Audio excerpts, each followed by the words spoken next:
Next on Let's Refresh with Apostle Stephen A. Davis. Listen here, Abraham, this is what I'm going to do. I'm going to wait until you no longer believe in yourself. Until you get to that place to where you believe that you're truly blessed. That's when I'm going to do it. That's what black folks everywhere need to know. We need to know that somehow, some way, something's going to break through. Somehow, some way, it ain't ever too late. What do you mean it's too late? It's never too late with God. Do you serve God? What God are you serving that says it's too late? He will wait until you're in a grave and then show up. Why did, if you had here, he would have been here, he would not have died. Jesus said it's not too late. I am the resurrection.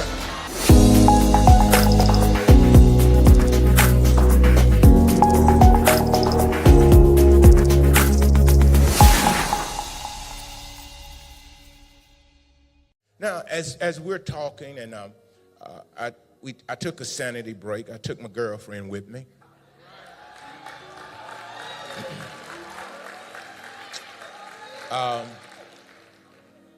Because I want to have sound judgment in the things that I'm doing.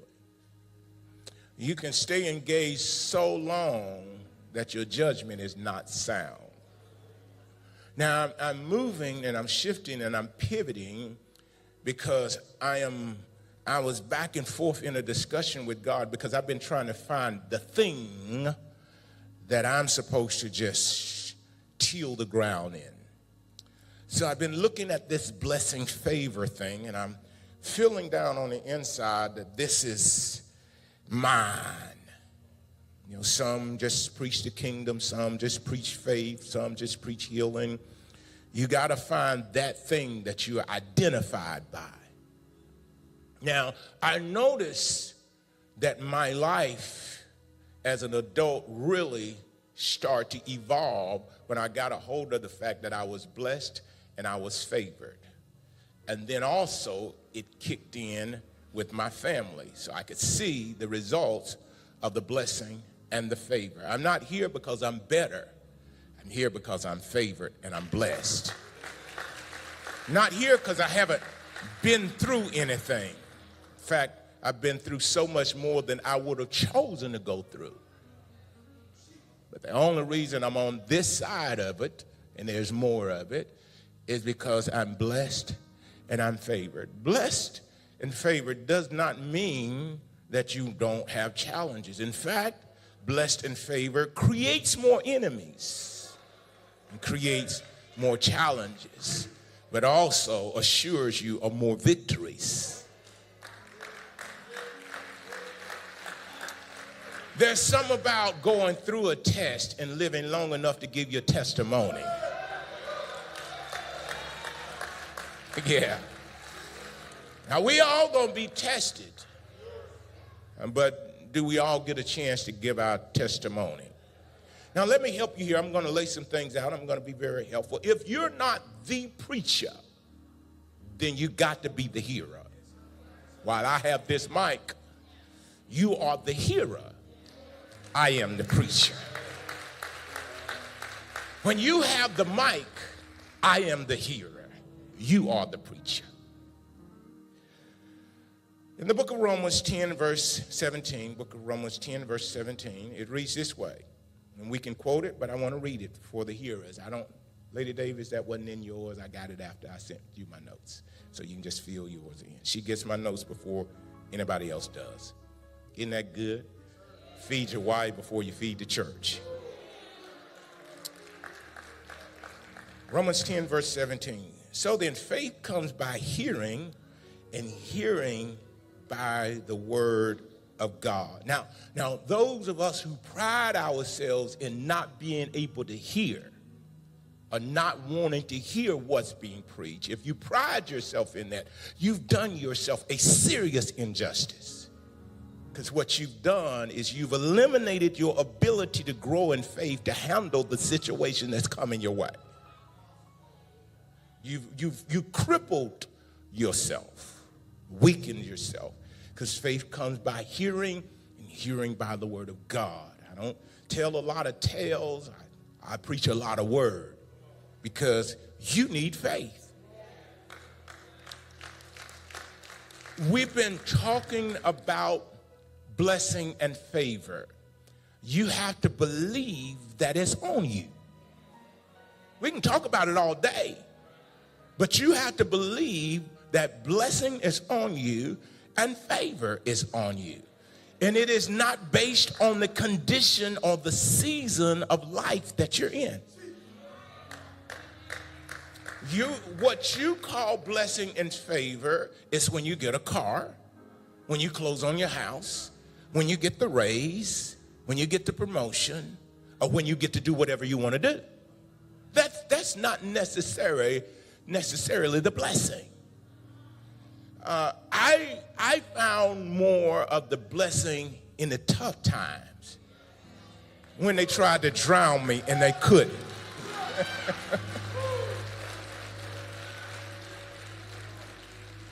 When they tried to stop me and destroy my name, and my name went international when they tried to stop it locally. I got 2 international invitations yesterday. Yesterday. You don't want to mess with my name. It'll go viral on you. So this blessing that brings about rest. You will never rest until you get a blessing on you. Money causes more problems because more people want it if they know you have it. You'd be surprised at how many people that don't know you. You get some wealth and see how many people become your cousin.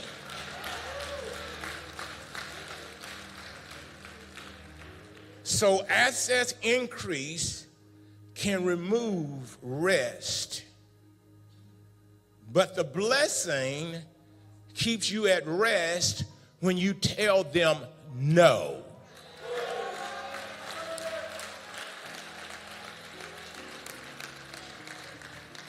Stay with me, stay with me.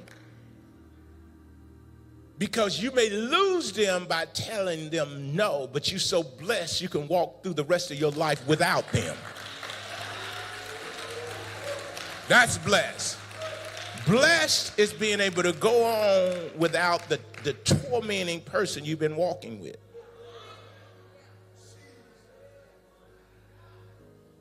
All right. Yeah, you can tell when you're not blessed. They quit and you do too. You got too much of a calling on your life to quit with somebody that don't have on them what you have on you. All those doors that open up for you, not them. And you're going to quit walking through doors just because they don't like what's happening.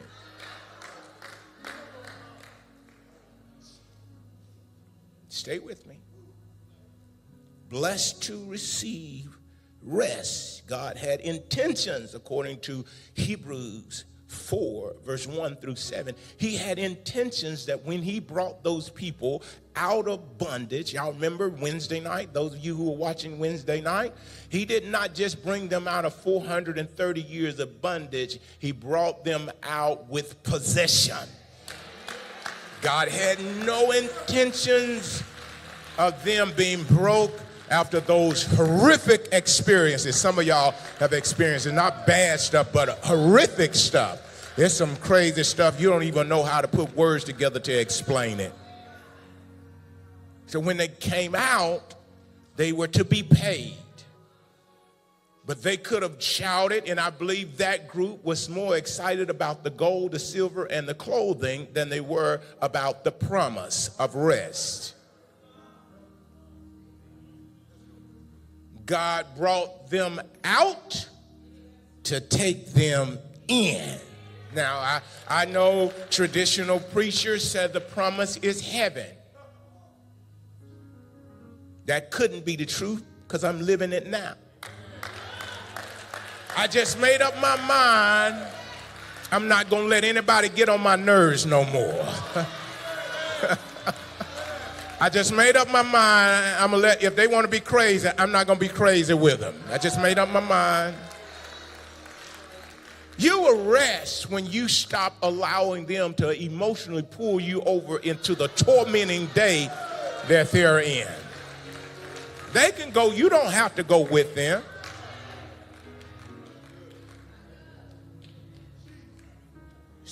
So he brought them out to take them in. He said, I got a promise of rest. He said, I'm going to take me a Sabbath, and I want you to take you one. So when you get there, that's going to be your Sabbath. I have one. I want you to have one. My first point, when you're blessed, you don't have to stress. He said, I'm going to take me a day where I'm not stressing out. I want you to have a day when you don't stress out. It's not the labor, it's the stress of the labor. You can be sitting in your recliner stressing, which means you don't have a Sabbath. If there's stress, there is no rest. Because your mind is rehearsing everything that's not going on. You ever been tired after a long night of sleep because you didn't rest? Because if you woke up tired, your mind worked all night long.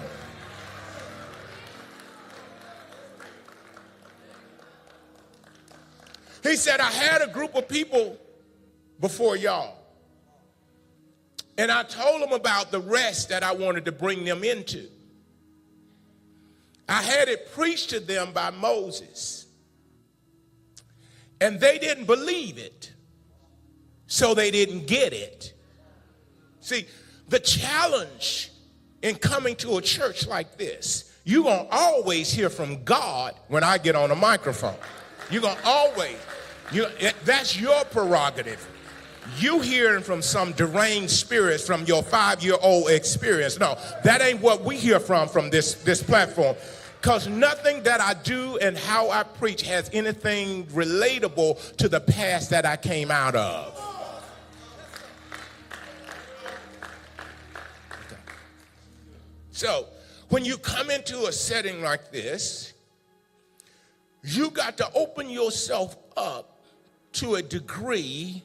If you believe God has a promise of rest for you, you got to make up your mind that sister and that brother over next to you is not going to disturb you or distract you from getting the rest that you came for or you're streaming in for. The eyes are the window to the soul. I see people been in church 50 years and still not at rest. You can't tell me your years in salvation has qualified you for rest because they walked around 40 years and never got rest. So don't push your years of salvation, if that's truly what it is, in front of me and tell me I qualify now. Let me look through the window of your soul. Let me see how many laps you ran in the last 5 minutes in your head. Because if you're running laps in your head, you're not resting. If you're trying to figure me out, you hadn't figured me out after 27 years. You ain't figured me out yet. Oh, baby, you running too many laps.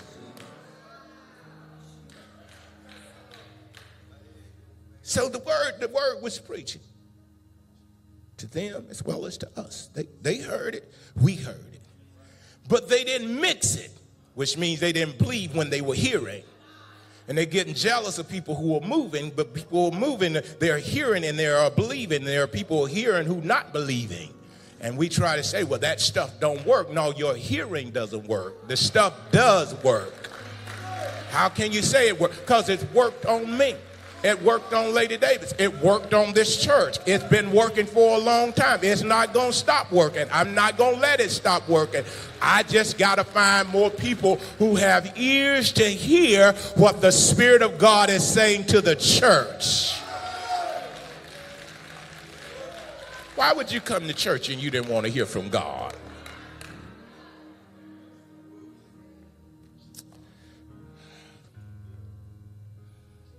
when you are blessed, you don't have to stress. You can stress, but you don't have to.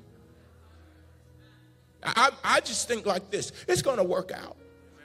Somehow, some way, it's going to work out. I'm not going to put no pressure on God. I'm not going to fleece God. You ain't got to make it this way or that way. Just I believe that somehow this thing going to work out for my good. Some kind of way, I'm going to come out on top. I may have even created the mess, but some kind of way, the mess I created is going to turn into a miracle. Maybe that's the only involvement that you can get me in is making the mess. Now you got to make a miracle out of the mess I created. Somehow, some way, you gonna fix this. Some of y'all need that word right now because some of y'all are low on faith because you were a full participant in the mess that was made.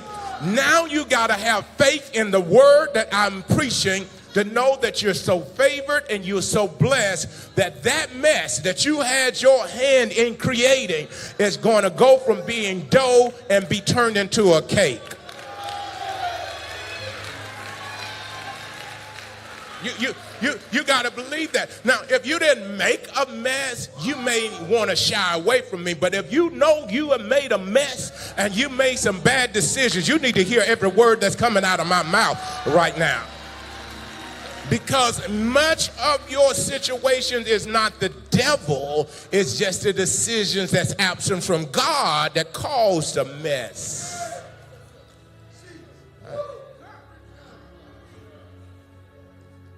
It wasn't that God didn't talk to them, they just didn't listen.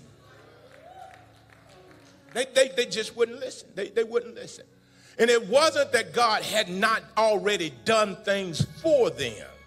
So don't think just because he healed you that you're going to be faithful to him when you get out there in the wilderness.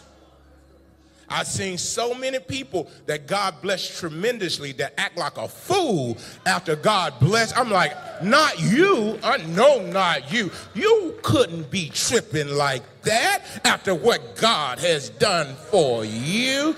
But they still trip just like that. They're no different than the people who came out of slavery. They're the same folks in the wilderness. So many people with businesses and ministries, they think that some kind of miracle is going to happen, that these people are just going to evolve. Why would God give us a Bible if the people weren't going to be similar to what it was in the Bible? You got to back off a little bit. You know, one day they're going to be, what do they call it, Jekyll, and next day they're going to be Hyde, and one day they're going to be Jekyll, and one day they're going to be Hyde, and you just got to make sure you serve them communion when they the right one. And see, so those of you who looking for perfect people in the church, let me go ahead and tell you, after 27 years, it just don't work like that. So one day you're going to meet Jekyll, one day you're going to meet Hyde. And they don't want to tell anybody. They don't want to tell. They want you to think. You know, that's why we can't have service long. You may see the other side.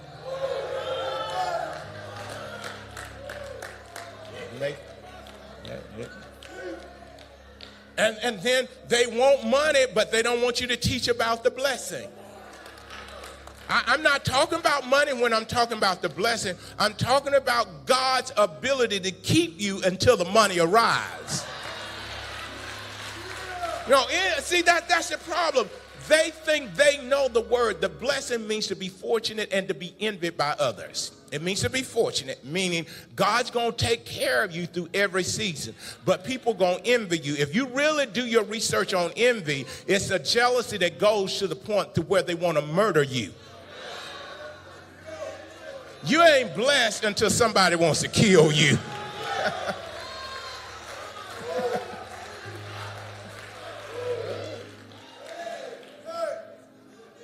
But I ain't stressing because I'm really blessed. And I'm not worried. Because if the blessing is on me, they just not going to be able to stop me. They're just not going to be able to stop me. They're not going to be able to stop you. Listen here, Abraham, this is what I'm going to do. I'm going to wait until you no longer believe in yourself. Until you get to that place to where you believe that you're truly blessed, that's when I'm going to do it. That's what black folks everywhere need to know. We need to know that somehow, some way, something's going to break through. Somehow, some way, it ain't ever too late. What do you mean it's too late? It's never too late with God. Do you serve God? What God are you serving that says it's too late? He will wait until you're in a grave and then show up. Why did, if you had here, he would have been here, he would not have died. Jesus said it's not too late. I am the resurrection. See, you just believe in a little bit of God. You believe in a governmental assistance job, God. You believe in the best physician on the earth. There is one who is called the great physician. His name is Jesus. So when they have done all that they can do, the one that bless you will come and heal you. I believe cancers can drop out of your body right now.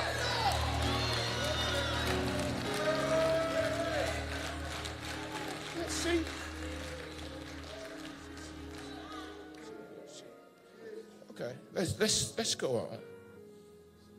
You go. Some of y'all, you ain't gonna realize you haven't been resting till you rest today. See, when you deal with pain constantly, every day, in and out, and then you relieve the pain, you're like, what's going on?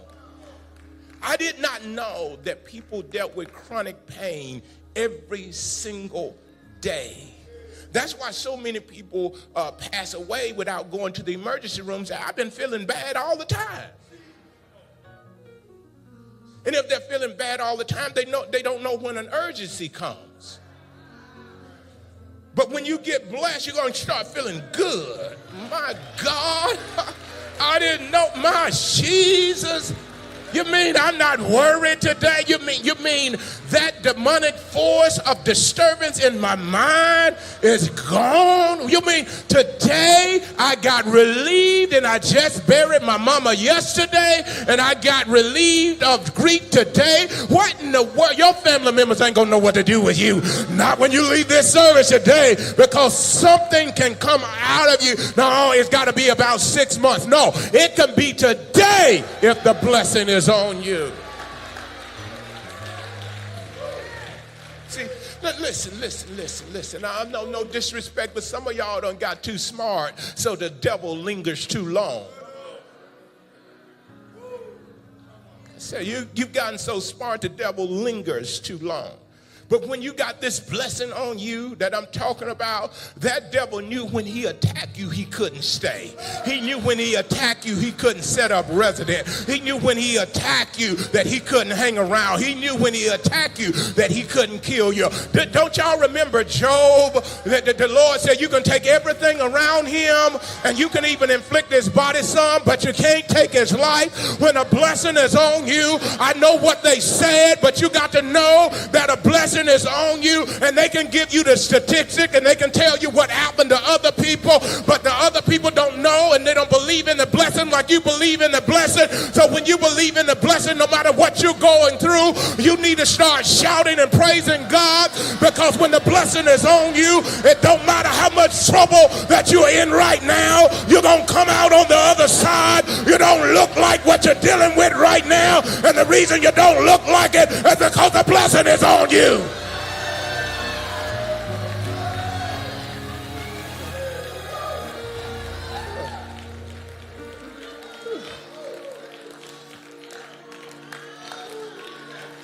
People jealous of you. You're going through hell, and people jealous of you because the blessing is on you and you don't even look like what you're going through.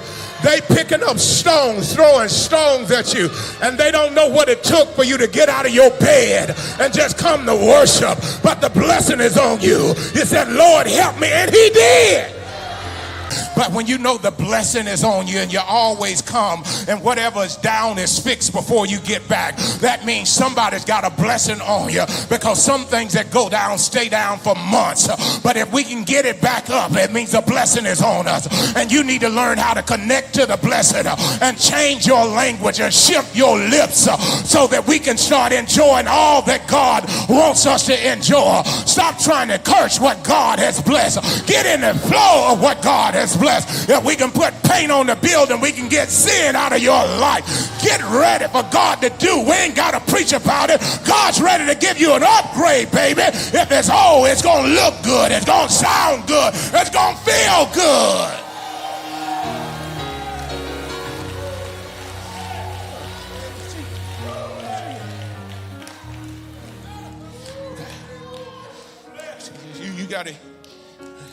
You got to get away from around those unbelieving folks, because it takes a belief system to do this. Isn't that right, Lady Davis?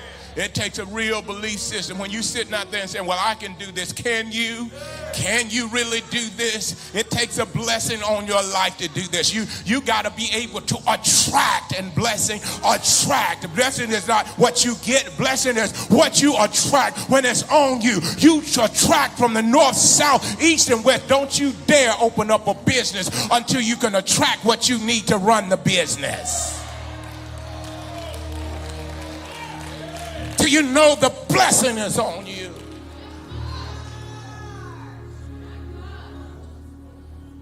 Your journey. If the blessing went on me, I would have failed a long time ago. For many of you even knew who I was. There are many who have failed. You never knew who they were. I would have failed a long time ago if the blessing went on me. That's why you can't tell me it's not on me, because I've been through, but I didn't go out. And see, you need to see that. You need to see that. When you believe in for something big, you need to get around somebody that had enough faith to believe through every season. And every season has a winter. Every season has a fall. Every season has a summer. Every season has a spring. If we do away with the seasons, we all in trouble. But every season that rolls around, there's going to be days when things are coming in like never before. And then there are going to be days when... But you still got to know you're blessed in your winter season, in your fall season. Some of you have some stuff to fall. Well, it's making room for what's coming next season. You got to see it like that. If you can't see it like that, you're not going to be blessed like that. I don't get mad because fall and winter come. Fall and winter getting me ready for spring and summer. I know if I ever lose my faith in season, I am no longer blessed. You wonder why I'm praising in my winter. You wonder why I'm praising in my fall, because I know it's seasonal. Refresh Family Church. As we worship together, remember our 5 goals: serving the needs of families, reaching the lost, equipping the saints, reaching the nations, and transferring to generations. At Refresh Family Church, we're more than just a church. We're a nation. To find out more, log on to StephenADavis.org. We'll see you next time.